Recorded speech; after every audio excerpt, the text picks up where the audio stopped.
Bon, alors merci beaucoup à Rogue ESR pour l'invitation à la conférence. Je suis un des membres du collectif ACID, qui est un collectif de sociologues et d'économistes de l'enseignement supérieur, qui a publié un petit livre qui s'appelle Arrêtons les frais, avant les gilets jaunes. C'est la couleur un peu acide, retenue. Et dont le dernier chapitre propose un autre financement de l'enseignement supérieur, qui soit gratuit et émancipateur. Donc c'est un peu ça que je vais vous présenter.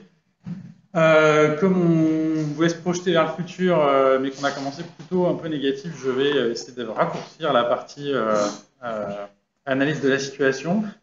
Mais je vais quand même en parler quelques instants. Il y a beaucoup de chiffres, hein, c'est un peu l'idée, j'imagine, de la demande. Je ne vais pas essayer de ne pas être trop pénible quand même, et puis on pourra revenir si vous voulez. Voilà, on peut aussi parler beaucoup de la SFR de ce point de vue-là. Alors. Non. Voilà, donc la première partie, c'est la marchandisation qui est déjà en marche, bien avancée même, la LPPR n'attend que le coup de grâce. Mais j'essaierai de ne pas y passer trop de temps, et je proposerai une alternative qu'on a appelée un financement par répartition de l'enseignement supérieur, de l'éducation, avec l'idée vraiment de se caler sur la discussion habituelle sur les retraites. Ça tombe bien, autour du financement par répartition et par capitalisation. Ça aura échappé à personne, y compris la République En Marche a choisi de ne pas défendre, de prétendre ne pas défendre un financement des retraites par capitalisation, mais préserver la répartition. Bon, nous, ce qu'on propose, c'est d'étendre la question de la répartition des retraites avant la vie active, à l'enseignement supérieur. Alors, l'idée, c'est que on est dans, c'est la raison du collectif ACID et du livre, hein, c'est qu'on est dans une tendance à la hausse, à l'introduction et à la hausse des frais d'inscription. La chose qu'il faut retenir ici, c'est que le payant, au sens réellement payant, hein, significativement payant au-delà des 100 ou 200 euros qu'on paye en licence ou en master diplôme national, avance assez vite et on est déjà à 20% des étudiants et des étudiantes en France, c'est-à-dire un demi-million, qui payent plusieurs milliers d'euros par an. Alors on pense aux écoles de commerce, mais ce n'est pas seulement les écoles de commerce, c'est aussi beaucoup d'écoles d'ingénieurs. Et c'est de plus en plus de masters et de diplômes d'université au sein des établissements parfaitement publics, avec des moyens de plus en plus nombreux pour contourner les tarifs nationaux. Le plus connu d'entre eux et le plus récent étant Bienvenue en France, qui fait que tous les étudiants extra-européens vont devoir, à partir de cette année, payer plusieurs milliers d'euros, entre presque 3 000 et presque 4 000 suivant la licence ou le master. En France, ça commence avec deux établissements pionniers dans le désordre. Dauphine, qui est intéressant parce que c'est une université tout en étant une grande école, qui a commencé par introduire très gentiment quelques petits frais d'inscription uniquement dans des masters d'économie et de gestion, en master 2, avant de passer au master 1, aux autres disciplines et puis à la licence. Il n'y a pas de raison. Et Sciences Po a fait la même chose, elle a commencé à 1 000 euros en 2004 et aujourd'hui on est au-delà des écoles de commerce, je crois plus que 13 500. 15 000 pour le niveau master. Alors, c'est à Dauphine et à Sciences Po, c'est le maximum des frais. On paye des frais qui dépendent du revenu des parents, ce qui évidemment sort de la question les étrangers, puisqu'on ne va pas aller regarder les différents contextes fiscaux de tous les pays du monde. Donc, c'est progressif uniquement pour les Européens et pour les Français. Et ça n'est possible, alors ça c'est très clair, pour Dauphine, pour Sciences Po et pour Thierry Coulon, notre ami, ça ne marche que quand on a une population étudiante favorisée. Parce que du coup, on va avoir une grande partie qui va payer beaucoup de frais, voire le maximum des frais. Je crois que c'est la moitié des étudiants à Sciences Po qui payent les frais les plus élevés. Mais si vous faites ça dans une fac de banlieue parisienne, eh ben, vous ne touchez rien du tout, et donc ça ne sert à rien d'avoir introduit des frais de scolarité progressifs. En Angleterre, on a le même type de situation, hein. On a une extension progressive des frais vers le haut, et de plus en plus large. Et on arrive, je crois que c'était il y a 2 ou 3 ans, à une dette par étudiant de 55 000 euros en Angleterre, d'autant plus élevée qu'on est pauvre, puisqu'on a eu besoin d'avoir recours au maximum de prêts, alors que les enfants des classes supérieures vont prendre les prêts parce que c'est rentable, parce qu'ils sont bon marché, mais en réalité, une bonne partie de leurs dépenses vont être couvertes par la famille, donc ne vont pas aller au maximum. Alors la situation en France, c'est un accès à l'enseignement supérieur qui est inégalitaire. Tout le monde n'accède pas au supérieur, même s'il y en a de plus en plus. Il y a vraiment ces deux dynamiques à comprendre, enfin, ces deux situations. Une situation d'accès inégalitaire depuis toujours et de moins en moins inégalitaire en réalité puisqu'il y a une massification de l'accès à l'enseignement supérieur. Mais du coup, au sein de l'enseignement supérieur, on n'accède pas tous aux mêmes filières et on a un accès beaucoup plus favorisé en classe préparatoire puis dans les grandes écoles et en réalité aussi en master à l'université. Ça, c'est un truc sur lequel on pourrait développer, mais ce n'est pas le cœur de la présentation d'aujourd'hui. Et puis à côté, un accès des classes populaires à l'université, aussi dans les BTS, et au niveau plutôt licence, et avec beaucoup moins de poursuites d'études. Parfois la licence n'est pas finie, et rarement on passe en master, encore moins en tête. Et alors ce qui est intéressant, enfin ce qui est particulièrement grave, c'est que la dépense publique moyenne par étudiant et par étudiante est très diverse, et toujours dans le mauvais sens, c'est-à-dire qu'on va dépenser plus pour les enfants de la bourgeoisie que pour les enfants des classes populaires. Significativement plus, hein. Et ça, c'est des écarts avec des ensembles extrêmement vastes. Et donc, plus on va aller regarder dans des choses pointues, plus on va voir que les inégalités de financement public sont colossales et qui peuvent être redondantes avec des frais d'inscription qui ne sont pris que là où on peut les prendre. Dans les enfants des classes les plus aisées, le recours à l'endettement étant encore très limité en France. Voilà, donc là, je vous ai mis les financements publics moyens en licence SHS contre un master de sciences. C'est pas seulement parce que je suis passé des maths aux sciences sociales et du coup, voilà, comme au renégat, j'attaque mes anciens camarades. Mais c'était en particulier pour discuter au moment de Bienvenue en France, enfin, malheureusement un moment qui continue, de savoir est-ce que 3 000 euros c'est bon marché. Et en fait, non, 3 000 euros pour les sciences de sciences sociales où on trouve la majorité des étudiants étrangers, en réalité, c'est pas du tout bon marché, c'est plus cher que ce que ça coûte. Par contre, évidemment, si vous faites un master de sciences de l'ingénieur ou de physique ou de médecine, ça coûte plus cher. Ça, c'est les chiffres de la Cour des comptes. Ah, à chaque fois, je me fais avoir, pardon. Hop, voilà. Et alors, l'autre élément important qu'on a discuté depuis tout à l'heure, hein, qui sont les politiques d'excellence, c'est que ces financements vont être renforcés par des inégalités de financement de la recherche. Et la LPPR va encore accroître ça. Et donc aujourd'hui, vous avez, si vous prenez les données de Julien Gossa, qui va venir tout à l'heure, 14 000 euros par an et par étudiant à Paris 6, contre 7 000 à Paris 8. Et puis, ça peut même descendre plus bas dans d'autres universités. Et additionné à ça, il y a les financements d'excellence, qui ne touchent qu'une dizaine d'universités sur 70, et qui peuvent être absolument colossaux, hein, puisqu'on a pratiquement 1 milliard d'euros pour Saclay et pour PSA. Voilà. Bon, un dernier mot pour visualiser un peu ça, hein, les financements d'excellence, ça c'est les IDEX, sont totalement liés à l'origine sociale de la population étudiante. Ici, je vous ai mis en horizontal l'ouverture sociale, en fonction des catégories sociales des parents et du niveau de bourse, entre autres. Et donc, on voit que tous les IDEX sont du même côté, le côté, pour vous, gauche de l'écran. Plus on monte haut dans la hiérarchie universitaire et l'enseignement supérieur, plus on est loin à gauche. Polytechnique n'a pas d'IDEX, mais a eu genre une carte secrète, et du coup, ils ont obtenu la même chose qu'on obtient avec un IDEX sans avoir besoin du jury IDEX. Et donc, ils sont plus à gauche que central, hein, assez loin. C'est vraiment l'établissement le plus socialement sélectif, avec un concours parfaitement républicain, évidemment. Et là, vous avez le reste des établissements. Alors, ça commence à être très fouillis, mais vous voyez, ils sont tous du même côté, hein, par rapport aux IDEX. Il n'y a pas beaucoup de recouvrement, et il faudra aller plus loin dans le détail pour savoir discipline par discipline, et aussi site par site, puisque maintenant que les universités ont fusionné, elles ont tendance à mélanger des populations un peu distinctes. Voilà, je pense qu'on verrait que les financements d'excellence sont encore plus fléchés que ce qui apparaît ici. Je n'ai pas mis tous les établissements, sinon on ne voit vraiment rien, mais voilà, malheureusement, il n'y a pas beaucoup de surprises.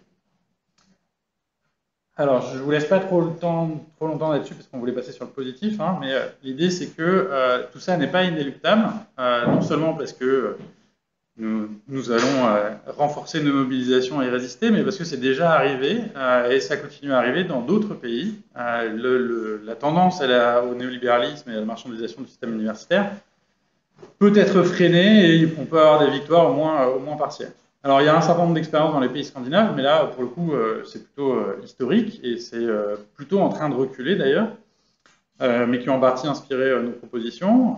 Il y a eu des expérimentations de frais d'inscription à l'université en Allemagne, et un abandon assez rapide, langue parlante. Et puis il y a deux pays où il y a eu des mobilisations étudiantes extrêmement fortes, et de collègues aussi, mais à une échelle un peu moindre. Au Québec, en 2011, avec le mouvement des étudiants Carré Rouge, qui a stoppé un projet de hausse des frais d'inscription. Il a fait démissionner le ministre au passage, et même un gouvernement, je crois. Et à peu près en même temps, au Chili, qui est le pays historique de marchandisation de l'enseignement général, et du supérieur en particulier, sous Pinochet, on a eu une mobilisation extrêmement forte des lycéens et des étudiants. Et après, avec le retour du Parti socialiste à la présidence du Chili, un changement de politique, alors qui n'est pas un changement de politique de service public de l'enseignement supérieur et de gratuité, mais de bourse pour payer les frais d'inscription. Donc du coup, ça reste en réalité marchand, mais c'est subventionné assez massivement par l'État. Ce n'est pas le modèle que je vais vous proposer, mais c'est plutôt une indication que parfois le cours de l'histoire est au moins freiné, si ce n'est retourné, si on pense que le cours de l'histoire, c'est la marchandisation. Donc ce que je vais vous proposer, en espérant avoir gardé un peu de temps quand même, c'est l'idée d'un système national par opposition à la logique actuelle symbolisée par le classement de Shanghai d'un grand marché global où ce qui compte c'est d'avoir quelques champions nationaux dans ce marché-là et absolument pas d'avoir un système qui couvre un territoire. Et un financement donc public par répartition, à la fois par opposition à la capitalisation, mais aussi à la financiarisation, qui en réalité, contrairement aux retraites, enfin, c'est totalement opposé, mais quand on demande aux familles et aux étudiants de prendre en charge leur enseignement supérieur, ça passe par la dette et donc par l'accès au marché financier, ce qu'on voit aux États-Unis, en Angleterre, par exemple,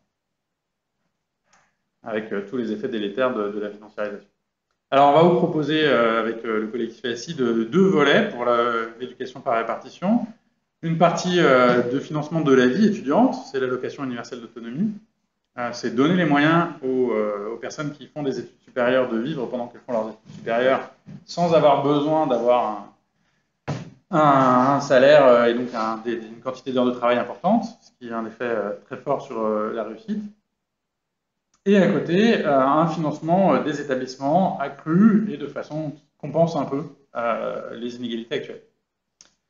Alors, je fais essentiellement un schéma, et puis après, je mettrai quelques chiffres dessus, mais pour voir un peu la magnitude de tout ça. Le premier, c'est un peu la logique qui est proposée aujourd'hui, en particulier par Robert Guéry-Bobo, qui est un des conseillers de Thierry Coulon, qui a un peu défrayé la chronique parce qu'un de ses conseils est sorti dans la presse, dans les Macron Leaks, et puis qui est le système de financement en Angleterre, en Australie en particulier, un financement par prêt garanti par l'État, qui permet de payer des frais d'inscription. Donc là, on a une banque, plus ou moins garantie par l'État ou carrément publique, qui fait un prêt aux étudiants, aux étudiantes, et ces étudiants, ces étudiantes accumulent du capital humain, et ils vont devoir rentabiliser plus tard en obtenant un salaire, le salaire étant le surcroît de salaire obtenu grâce aux études, étant ce qui va rentabiliser et justifier l'investissement dans le capital humain, et donc permettre de rembourser le prêt. Alors l'élément absolument déterminant là-dedans, en réalité, c'est pas tellement l'intervention de la banque, le lien avec le salaire, etc. C'est surtout le caractère individuel de ceci. C'est chaque personne individuellement qui doit rembourser son prêt, avec juste quelques mécanismes d'assurance, comme tous les prêts. Et nous, ce qu'on propose, c'est un financement collectif, une prise en charge collective des études et de la vie étudiante pendant les études. Donc on a, je vous ai dit, deux volets. Un volet par la sécurité sociale, j'espère que c'est assez gros pour lire quelque chose, qui finance une allocation universelle d'autonomie, comme elle paye des retraites, des cotisations, enfin à partir des cotisations, elle paye des pensions, pardon, des aides pour les parents, pour les congés maladie, pour le chômage, et pour les périodes où on ne travaille pas parce qu'on étudie. C'est la sécurité sociale qui paye pour la totalité des étudiants et des étudiantes. Ces personnes-là, un jour, vont devenir actives, pour une grande partie d'entre elles. Elles vont payer des cotisations sociales, et ces cotisations sociales vont financer la sécurité sociale, qui va permettre de continuer à payer des allocations d'autonomie pour les étudiants, des pensions de retraite, etc., etc. Et puis à côté, on va aussi prélever des impôts, un peu plus d'impôts, cette fois-ci, pas pour payer la vie étudiante, mais pour financer les établissements et le système universitaire. Voilà. Alors, on cherchait un modèle pour incarner un peu tout ça, et donc on a fini par trouver notre candidat idéal. Vous savez que le modèle optimal pour la réussite aujourd'hui en France, c'est Emmanuel Macron, et donc on s'est intéressé, puisqu'il en a lui-même parlé dans la presse, à sa situation quand il était jeune, et vous savez qu'Emmanuel Macron a vécu la précarité. Il vivait avec seulement 1 000 € par mois, ce qui a fait rire quelques précaires, mais qui ne sont pas non plus des conditions de vie optimales, hein, on en est tous conscients. Et donc ce qu'on propose, c'est au moins ça, ce qui est à peu près le seuil de pauvreté en Ile-de-France, hein. 1 000 € par mois pour toute personne qui est inscrite dans l'enseignement supérieur et qui suit des études pendant 12 mois, hein, parce qu'on a remarqué qu'il y avait 12 mois dans l'année, ce qui n'est pas le cas pour les bourses. Ça a longtemps été 8 et maintenant je crois que c'est 9 mois. C'est 10 ? Non, encore mieux. Bon, donc on approche, voilà, la marche de l'histoire va vers nous. Et on propose ça pour tous les étudiants et toutes les étudiantes, indépendamment du revenu de leurs parents, hein. Donc c'est pas des bourses, c'est une allocation non conditionnelle, c'est pour ça qu'elle est universelle, qui permet de vivre. Alors la seule chose qu'on prend en compte, c'est si vous êtes logé. Donc si vous habitez dans un studio que vos parents ont acheté, ou si vos parents habitent suffisamment près de l'établissement, il y a une significative réduction, puisque c'est le premier poste, évidemment, le logement de 400 €. On imagine que ça participerait à pousser d'ailleurs les étudiants et les étudiantes à prendre de l'autonomie et à habiter seuls. Et puis évidemment, ça ne suffirait pas à payer des loyers dans le privé, donc il faudrait aussi avoir une politique de logement étudiant, public, hausse.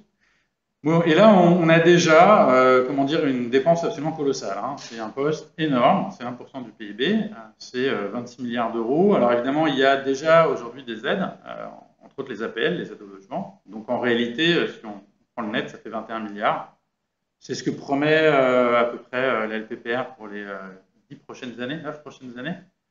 Et vous le savez sûrement, c'est la totalité du budget de l'enseignement supérieur, 25 milliards, 25,5. Donc c'est un ordre de grandeur très fort, hein. C'est une énorme dépense nouvelle.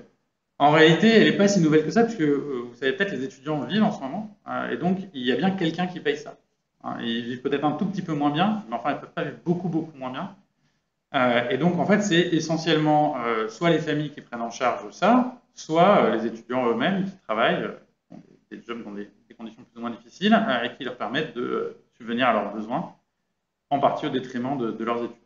Donc, ce qu'on propose, en fait, c'est la socialisation de cet espace qui existe déjà, de cette économie qui existe déjà, sauf que ce serait socialisé au lieu d'être intrafamilial, quoi, pour l'essentiel. Du coup, on a été, je ne crois pas que je vais le présenter là, mais on a fait des simulations à partir de l'impôt sur le revenu et des hausses de cotisation, et on a la grande majorité des familles qui y gagnent, évidemment, enfin des ménages qui y gagnent. Et on a évidemment quelques ménages qui y perdent, qui sont les plus hauts revenus, qui se retrouveraient à cotiser davantage et à payer davantage d'impôts pour financer les études du reste de la population. C'est le principe, hein, général de la fiscalité. Alors, comment financer cette partie vie étudiante? Donc, c'est la sécurité sociale, donc ce sont des cotisations. Il y a différentes branches dans la sécurité sociale. On prend la branche famille, on pourrait en créer une toute nouvelle. C'est celle qui est la plus proche de la question, hein, puisque c'est celle qui prend en charge par exemple les APL. Il se trouve qu'elle est financée par cotisation patronale. Bon, alors c'est sympa. En vrai, ça produit des effets assez vite sur la partie nette, hein, du salaire. Donc ça finit par revenir, pas exactement au même, mais à peu près au même. Malheureusement, hein, c'est pas tellement sur les profits et les dividendes que ça va finir par revenir. Et par ailleurs, c'est pas complètement immoral que les employeurs payent pour la main-d'œuvre qualifiée qu'ils emploient, qualifiée ou non qualifiée d'ailleurs, mais ils vont payer évidemment proportionnellement au salaire qu'ils payent. Et donc, c'est une augmentation pas incroyable, c'est une augmentation significative, hein. On passe de un peu plus de 5 à un peu plus de 8, mais c'est pas non plus une révolution complète dans les salaires. Et ça fait une énorme quantité d'argent, ça fait 21 milliards. Alors, on propose que ce soit vraiment universel, donc les étrangers seraient vraiment bienvenus en France, et s'ils viennent étudier, ils ont le droit à accéder à l'enseignement supérieur, qu'on propose de rendre totalement gratuit, même le prix des diplômes nationaux, à zéro. Et puis, ils ont droit à l'allocation universelle d'autonomie. Évidemment, ils s'engagent du coup à rentrer dans le système de la sécurité sociale et à cotiser plus tard. Sauf s'ils cotisent dans un système équivalent qui donnerait le droit, dans un pays avec lequel il y aura un échange de conventions, qui accepterait de financer les études des Français et des Françaises quand ils vont étudier à l'étranger. Ce qui se passe d'ailleurs dans un certain nombre de pays européens, hein, ça pose des gros problèmes. Je pense aux études de santé en Belgique, où il y a une grande quantité d'étudiants français, ou dans les pays scandinaves, des Français qui vont aller étudier, qui ont droit aux mêmes aides que les nationaux, ce qui est normal, mais ce qui crée des flux inégaux, puisque la France ne donne pas les mêmes droits. Et donc on propose que ceux qui partiraient dans un pays qui n'a pas de convention cotisent à distance. Donc c'est pas qu'ils remboursent un prêt, c'est qu'elles se sont engagées dans un système solidaire, et donc elles restent solidaires une fois qu'elles ont fini leurs études, à une cotisation qui est à peu près du même taux, 3,5% du salaire. Donc pas de problème si à un moment vous n'êtes pas salarié, vous êtes au chômage, vous êtes à la retraite, vous êtes malade, vous ne cotisez pas, vous ne touchez pas de salaire. Si par contre vous touchez un salaire, vous cotisez. Voilà, l'autre volet, qui est d'une moindre échelle, c'est de rééquilibrer les financements des établissements publics et en particulier la licence sur le modèle des classes préparatoires en comblant le colossal déficit relativement absurde. Puisque les besoins réels sont inverses. Et donc on proposerait simplement d'équilibrer, hein, en réalité il faudrait sans doute faire mieux, mais d'augmenter de 5 000 € par an et par étudiant le financement en licence, ce qui fait environ 5 milliards. Et ce qui donnerait beaucoup de financement supplémentaire aux universités de villes moyennes ou de banlieue qui ont une grande population en licence par rapport à leur master. Alors ça, on ne propose pas de le financer par la sécurité sociale, par les cotisations, mais plutôt par l'impôt sur le revenu, qui est le moins pire des impôts, et donc c'est le plus progressif. Et alors il y a différentes façons de faire. On pourrait augmenter de 7% tous les taux du barème, ou alors augmenter le nombre de tranches pour toucher uniquement les plus hauts revenus. Ce n'est pas vraiment dans la logique contemporaine. D'augmenter les impôts sur le revenu de façon générale et de rajouter des tranches encore moins. Donc l'effet que ça produit dans les deux cas, c'est que les plus bas revenus ne payent pas d'impôt sur le revenu, donc ils ne payent pas davantage d'impôts pour financer l'enseignement supérieur. C'est pas tellement l'idée qu'ils n'en ont pas profité, puisque effectivement les plus bas revenus en général n'ont pas été dans l'enseignement supérieur, hein, mais c'est simplement que l'effort fiscal doit dépendre des capacités. Et la grande majorité des ménages payent en fait simplement ce que leurs enfants vont récupérer. Donc c'est une façon de socialiser. Au lieu que ce soit eux-mêmes qui payent pour leurs enfants, c'est eux qui contribuent à un système qui prend en charge leurs enfants. Et les seuls qui ont une perte nette, c'est les plus heureux. Voilà, donc je vais m'arrêter là. Hein. Ça fait 21 plus 5 milliards, ça fait 26. 26, c'est significatif. C'est pas non plus ce qui suffit à régler tous les problèmes de l'enseignement supérieur et de la recherche ou d'arriver à 3% du PIB. Hein. Mais c'est équivalent au CICE et au CIR, sauf les pires années là où il y a un double effet CICE, où c'était encore plus que ça. Et on a des très très grandes raisons de penser qu'il y aurait beaucoup plus d'effets que le CIR ou le CICE. Parce que si vous donnez de l'argent à des millions de personnes qui ont des bas revenus, vous êtes à peu près sûr que ça va être dépensé dans l'économie locale, donc ça va produire des effets quand même assez significatifs. Peut-être qu'en plus, ils vont réussir davantage leurs études, qu'ils sont plus émancipés, voilà, on va dire ça comme ça. Voilà, c'était ce que je pouvais vous proposer.